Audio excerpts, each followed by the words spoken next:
3 days. There's a process. If it wasn't done in 3 days, according to the Charleston loophole, you get to buy the gun. He bought the gun and killed a hell of a lot of innocent people who invited him to pray with them. And 3, reauthorize the Violence Against Women Act, which is so-called close the boyfriend and stalking loopholes to keep guns out of the hands of people found by a court to be an abuser and continuing threat. We have over 1,000 hours of hearings to pass the Violence Against Women Act. And one thing came through. If, in fact, a stay-away order, an order preventing the abuser from coming in a certain distance of the person he has abused or she has abused, and now the idea that they can own a weapon when they have a court order saying they are an abuser. These are some of the best tools we have right now to prevent gun violence and save lives. But all of these bills, they had support of both Democrats and Republicans in the House. And universal background checks are supported by the vast majority of American people. And I might add, the vast majority of responsible gun owners. So let me be clear. This is not a partisan issue among the American people. This is a view by the American people as an American issue. And I'm willing to work with anyone to get these done. And it's long past time that we act. Now, I know this has been a hobby horse of mine for a long time. Got it done once.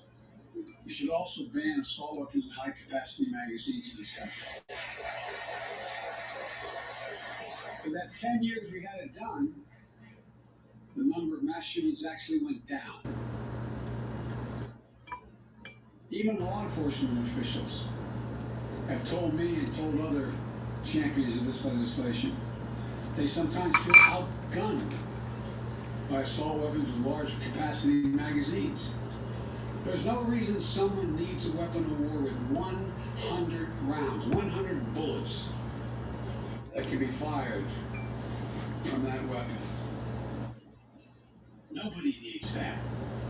Nobody needs that.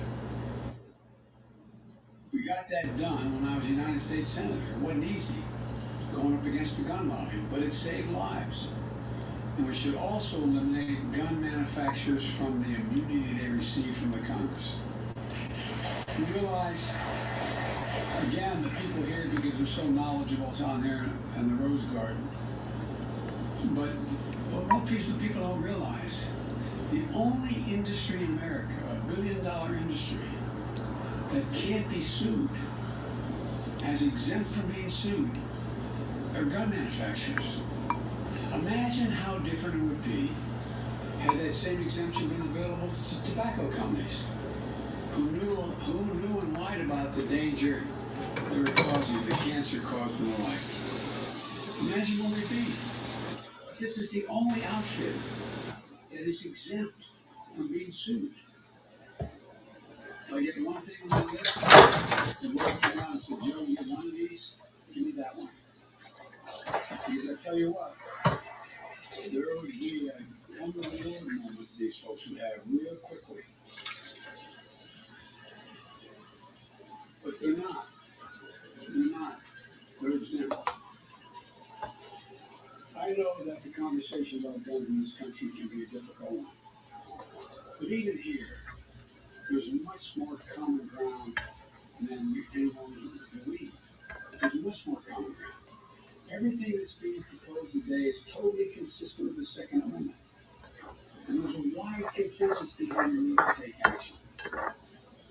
I know that when overwhelming majorities of Americans want to see something change and affect their lives, and it still doesn't change, it can be demoralizing to our fellow citizens. It can feel like our entire political process is broken. I know it's painful and frustrating that we haven't made the progress that we hoped for. But it took 5 years to get Grady Bill passed, save lives, no matter how long it takes. We're going to get these passed. We're not going to give up. We have an opportunity to fulfill the first responsibility of government, to keep our people safe. And in the process, we can show the world and show ourselves that democracy works. We can come together and get big things done. And I look around and see the brave survivors sitting out here in the road garden, public servants who devoted their lives to dealing with this, advocates who feel strongly and are pushing every day to make rational changes, the courageous parents and family members. I know the progress, even in this most difficult of issues, is possible. So, folks, this is just the start. We got a lot of work to do, but I know almost every one of you sitting in your garden here. None of you ever given up. I'm not going to give up now. The idea that we have so many people dying every single day from gun violence in America is a blemish on our character as a nation. Let me say to all of you, God bless you, but most importantly, the memory of all many of you have lost in senseless gun violence. And now I'd like to hand it over to the Attorney General for him to speak and make some comments. If I get a chance to say All right, we're listening to President Biden saying gun violence is an epidemic, saying at one point, enough prayers, time for action. And Kate Snow, let's go to NBC Chief White House correspondent Peter Alexander, who's with us. Peter, you heard a lot of details there. I wonder why this president decided right now, with all the issues on his agenda, to take on gun violence and to champion this. And also, there's already opposition. Yeah, you're exactly right. This president obviously was facing intensifying pressure in the wake of those recent mass shootings in Boulder, Colorado, not just there, but in Georgia as well, where the Asian community was specifically targeted and the shootings took place. The president recognizing that with that pressure, he needed to do something. He and White House officials acknowledged that this alone is not enough, that they need Congress to act. But the president recognizes that the votes are not there on these issues. Unlike the COVID relief bill that was passed, the direct payments that many Americans are receiving, on that, Americans, the senators were able to go in only Democrats, just 50 votes in the vice president. These gun laws, they need 60 votes, and on those, there is certainly stiff Republican opposition, nearly united in their opposition to this effort. The NRA in a post overnight saying that they are ready to fight on this topic as well. But they do hope that these actions will have some teeth, specifically as they relate to those ghost guns. You heard the president speaking about today, those guns that can be put together and harned in the form of kits that you can buy online. They have no serial numbers, which means they're effectively untraceable. Also, these stabilizing braces that can make pistols more effective, more accurate.